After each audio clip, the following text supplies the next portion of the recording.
Vamos a dar una vuelta por las cosmogonías de los vikings. Y si quiere empecemos bien atrás. Tan atrás que el mundo todavía no había nacido. No hay mundo. No hay mundo. Llena el espacio una niebla espesa que ninguna claridad colorea, que ningún límite contiene. Una neblina de porquería, ¿no? Y pasan ahí entre la niebla eternidad, una tras la otra, lo cual es imposible tratándose de la eternidad, que es lo contrario de la sucesión. Bien, de pronto, allá cuando uno estaba podrido, aparece un alba, un amanecer dudoso y vago, y algo se empieza a mover.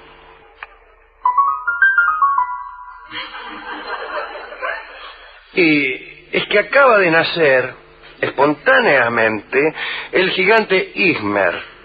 Dicen los vikings que este gigante nació de la mezcla y la asimilación de vapores compactos solidificados por un frío súbito. Me huele a interpolación posterior de los mitos nórdicos, porque no creo que los vikings tuvieran mucha idea de la mezcla y asimilación de vapores compactos solidificados por un frío súbito. Bien. El caso es que nace nomás el gigante Ysmer, y a Ysmer empieza a molestarle su soledad. Adivina el secreto de su nacimiento, es decir, aquel que acabamos de revelar, el de solidificarse los vapores. Y entonces empieza a amontonar nieblas. Como él es hijo de la niebla, descubre que amontonando nieblas, acoplando nieblas, tal vez pueda hacer nacer alguna otra entidad. Y empieza una especie de orgía de neblinas, de cópula de cerrazones, y por ahí viene el viento del norte, se prende a la fiesta, solidifica estas nieblas y estas neblinas y estas cerrazones y estas nubecitas, y empiezan a nacer otros seres. Epa. Linda cosmogonía, linda, qué Big Bang. Ahora bien, como Ysmer era un gigante, crea gigantes, y crea también montañas, ya que está. En realidad, dice este texto, que las montañas no son muy altas, o él es muy alto. La más alta de las montañas le llegaba a la cintura. Él era un muchacho bastante considerable, ¿no? Se dice que podía acostarse, utilizando los Alpes como almohada y poniendo las patas sobre el Cáucaso. Se me dirá que hay una especie de incoherencia entre el tamaño de las montañas que le llegan a la cintura, como se ha dicho, y el tamaño del tipo que llega, digamos, de los Alpes al Cáucaso. ¿Cuánto hay desde los Alpes al Cáucaso? ¿3.000 kilómetros? ¿4.000 kilómetros? ¿2.000? Bueno, ¿cuánto mide la montaña más alta? Un poco menos de 9.000 metros. Bueno, supóngase que la más alta sea el Everest. Quiere decir que si el Everest le llegaba a la cintura a este muchacho, él medía 18 kilómetros, cuando mucho, que es mucho menos que la distancia que hay de los Alpes al Cáucaso. Entonces aquí no hay seriedad. O las montañas se fueron desgastando, usted sabe lo que es la erosión, ¿no? O tenía la cintura muy baja. O era de esa gente... Claro. No era simétrico. Era jugadora de hockey.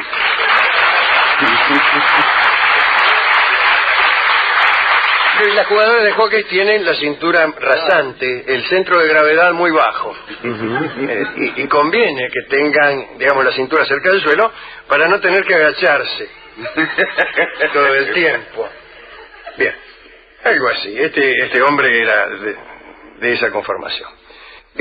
Se formaron los océanos, empezaron a moverse algunos animales. Como además de gigante era medio ordinario Ysmer, los animales creados por él eran absolutamente repugnantes. Se trata de monstruos, de esfinges, dragones, hidras, serpientes, grifos, krakens, leviatanes, toda esa morralia. Pero Ysmer además carecía de habilidad. Sus creaciones no solo eran repugnantes, sino que eran un poco groseras, no estaban bien terminadas, carecían de refinamiento. Y había en este mundo, que él empezaba torpemente a crear, un defecto supremo. No había luz, como en los barrios que recién nacen. Todo era en las tinieblas. A lo sumo, si había una pequeña fosforescencia que permitía, mitad tanteando, mitad adivinando, comunicarse de un modo muy precario. Y en eso apareció la luz. Y la luz es un Dios, y un Dios nuevo que no es el creador, pero sí el ordenador del mundo. Después de todo, el que hace que el mundo valga la pena. Y él es la luz misma, es Odín. Entonces, Odín empezó a ver todos estos animales torpes que había creado el gigante. Bueno, vino Odín además con sus 12 divinidades, con 12 dioses adjuntos, y dijo, vamos a arreglar un poco esto, que es un relajo. Ordenó los astros, las estrellas estaban todas amontonadas ahí como perejil en maceta. Y él las dispuso en forma de constelación. Levantame un poco aquella, esta traela, a ver, no, dale, ahí. Pues bien, y expulsó además de la tierra a todos los monstruos repugnantes que había creado Ygmer, y el primero que expulsó fue al propio Ygmer. Y después a todos los otros gigantes, y luego a todos los monstruos. Se dice, sin embargo, que del cuerpo podrido de Ygmer, discúlpeme si están comiendo, nació una raza que tendría muchísima importancia en las mitologías nórdicas, la raza de los enanos. Entre los gigantes de la helada hubo uno que escapó, uno que debía ser casado, porque después hubo una raza de gigantes que atormentó muchísimo a los dioses del Asgard.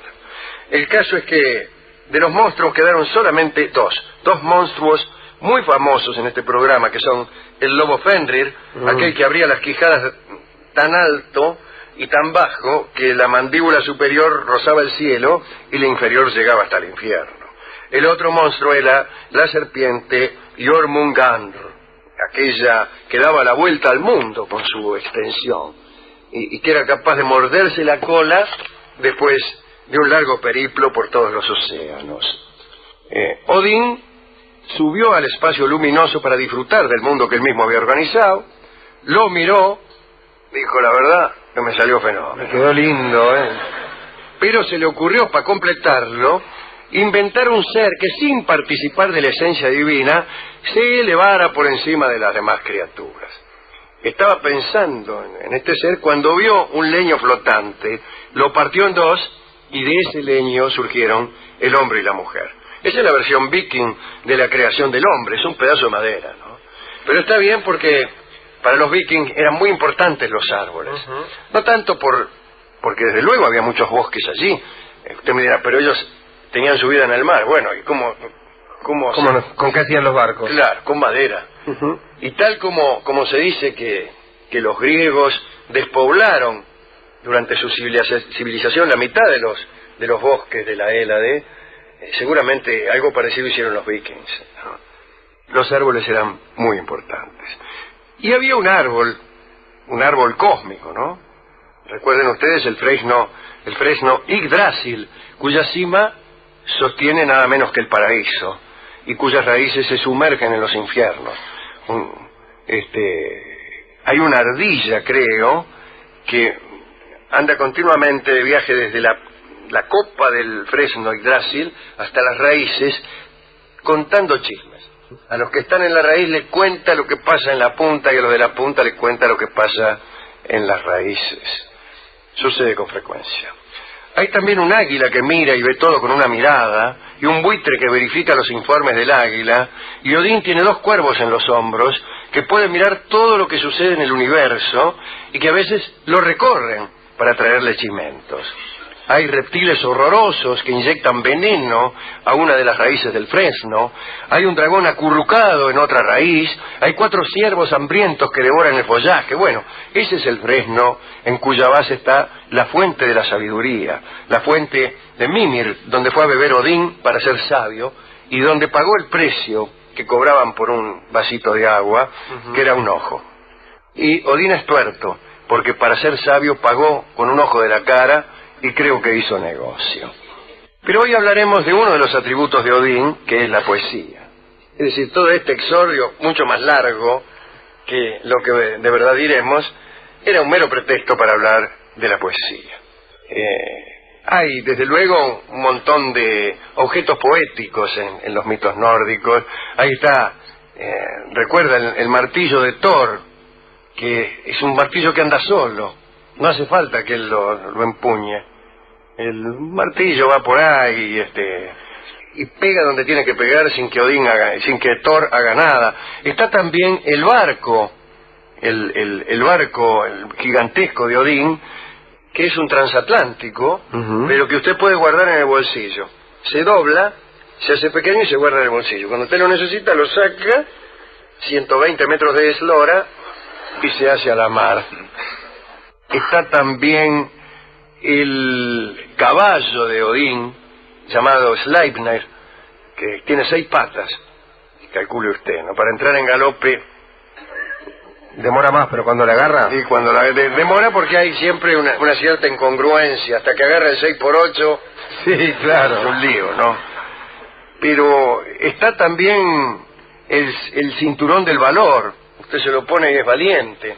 Está el anillo que cada 9 días engendra otro anillo. Es un anillo de oro, y usted lo tiene ahí en una cajita, y cada 9 días hay aparece un anillo nuevo. Es un objeto mágico, ciertamente. Bueno, y así. Pero lo más lindo, me parece, es la poesía. Parece que en los primeros tiempos de este mundo, recién hecho, este mundo fresquito del que estamos hablando, un sabio que había consagrado su vida al arte de realzar el pensamiento por medio de la expresión, de darle relieve por medio de la imagen, bueno, digamos, a la poesía, se llamaba Quasir, que también es de Yapa el que inventó las runas, esas letras milagrosas. Bueno, ese tipo era el único poseedor del don de la poesía, el único que hacía poesía. Y había 2 enanos malos, nacidos, como hemos dicho, del cuerpo podrido del gigante, que buscaban tesoros, y que consideraron que de todos los tesoros que había por ahí, el más codiciable era el de la poesía. Más codiciable que el oro, que las joyas, que las riquezas. Era el don que tenía Quasir, y entonces por codicia nomás lo mataron. Y magos como eran, mezclaron la sangre del muerto con miel en dosis diferentes y la distribuyeron en 3 jarros. Y de esos 3 jarros salió el licor de la lógica, el de la elocuencia y el de la poesía. Ocultaron estos 3 frascos en una cueva, pero uno de los cuervos de Odín, aquellos que recorrían el universo para batirle, le vino con el chimento. Odín, en una cueva que yo bien me sé, hay 3 frascos hechos con miel y con sangre. Uno es el de la lógica, otro el de la elocuencia y otro el de la poesía. Y Odín mandó, ya no a los cuervos, sino al buitre alcahuete que tenía, a que le trajese los 3 jarros. Así lo hizo el buitre. En realidad es mucho más complejo el episodio pero digamos que Odín se hizo con aquellos jarros. Cató el licor de la lógica y razonó tan bien que desde entonces jamás se puso de acuerdo con nadie. Cató el de la elocuencia y desde entonces fue abogado. Y después abrió el licor de la poesía, lo probó y desde entonces solo habló en verso. Sus hijos, los hijos de Odín, ¿no? Bragi y Saga, miraban relamiéndose este mini festín de Odín. Y Odín le dio un poco del licor de la poesía a Saga, que apenas si lo tocó con sus labios, y fue desde entonces encargada de la poesía. No, encargada de la tradición, porque no probó ni lógica ni elocuencia. Bragi, el otro hijo, sí tragó un montón, y fue el dios de la poesía. Y me parece muy bien esta idea que tenían los nórdicos de la poesía. Primero, que es como un tesoro más codiciable que cualquier otro. Segundo, que es una mezcla adecuada de miel y de sangre, de dulzura y de pasión, de dolor y de regocijo. La buena poesía siempre tiene algo sangriento, algo doloroso y pasional, pero también una gota de miel, una gota de belleza para endulzar el dolor. Y hay algo más que tiene la poesía, que es al mismo tiempo varias cosas. La poesía no es una cosa. Cuando algo quiere decir solo una cosa y nada más que eso, no es poesía. Es el teorema de Tal. No podría haber sido mejor la comparación, Alejandro, ya que si algo está alejado de la poesía en ese aspecto es la matemática, porque se tiene que traducir no más que un sentido para no ser confuso. Y lo hace con toda deliberación. No es que la matemática no alcanza a ser poesía. No lo desea. No lo pretende. No lo pretende. Pretende exactamente lo contrario, significar una cosa y solo esa. ¿A quién quiere dedicar este recuerdo de estos jarrones de hidromiel que permitieron a Odín hablar siempre en verso, como lo hace Curvelo, nuestro payador amigo? Bueno, déjeme recordar un poco una costumbre que tenían los nórdicos, Alejandro, cuyo nombre creo que anda cerca de Tradeutung o algo así, si no me falla la memoria, y que tiene que ver con esto que usted decía de los árboles. Esta costumbre que hacía que cuando alguien nacía plantaban un árbol que crecía junto con él y que era el árbol que después se ahuecaba para guardar su cuerpo y tirarlo al río, que le hacía de ataúd. Uno criaba el propio árbol que después lo iba a guardar cuando uno muriera, ¿no? Así se explica la desaparición de los bosques en Europa. Por ejemplo, muchos muertos en Europa. Si sigue muriendo gente, nos vamos a quedar sin bosques. Y ahora decimos lo inverso. Si se siguen talando bosques, se va a morir mucha gente. Exactamente. Dedico esto entonces a Balder, que es el que más me gusta de todos, los dioses del Asgard, claro. Y si usted me permite, Alejandro, a los árabes, al pueblo árabe que también supo darle el valor a la poesía de un modo tan grande que, a pesar de esa trágica ocasión en la que toda la arena del mundo se volcó casi encima de ellos, recibieron como compensación la palabra y la poesía. Entonces, aquellos que aman la palabra y la poesía. Tenemos recordando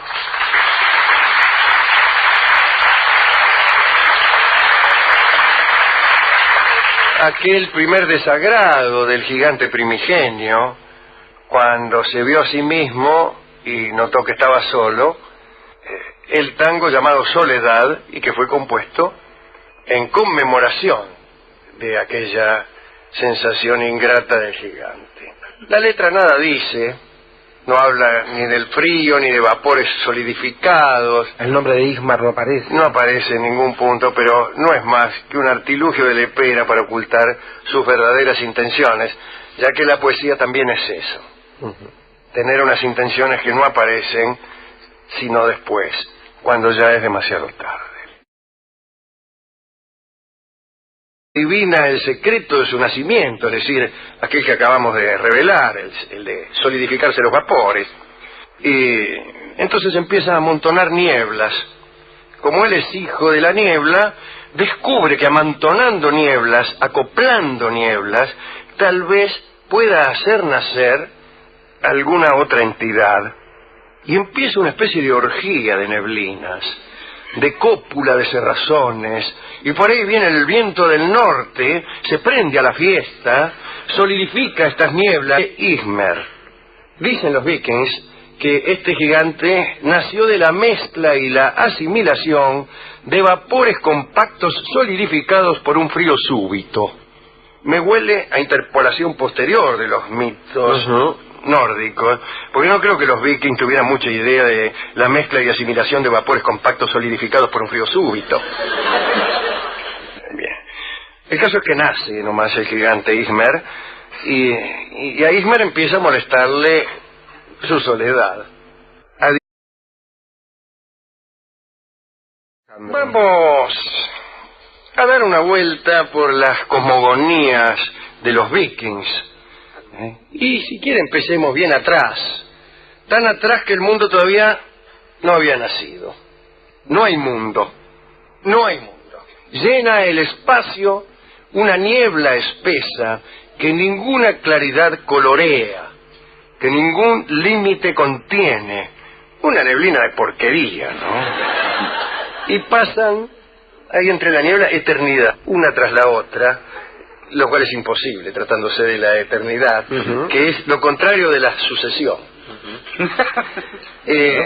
Bien, de pronto, allá cuando uno estaba podrido, aparece un alba, un amanecer dudoso y vago, y algo se empieza a mover.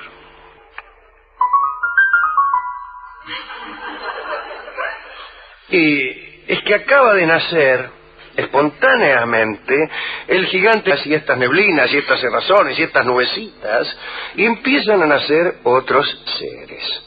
Epa. Linda cosmogonía, linda. ¿Qué Big Bang? Ahora bien, como Eichmann era un gigante, crea gigantes. Y crea también montañas, ya que está. En realidad, dice este texto, que las montañas no son muy altas, o él es muy alto. La más alta de las montañas le llegaba a la cintura. Él era un muchacho bastante considerable.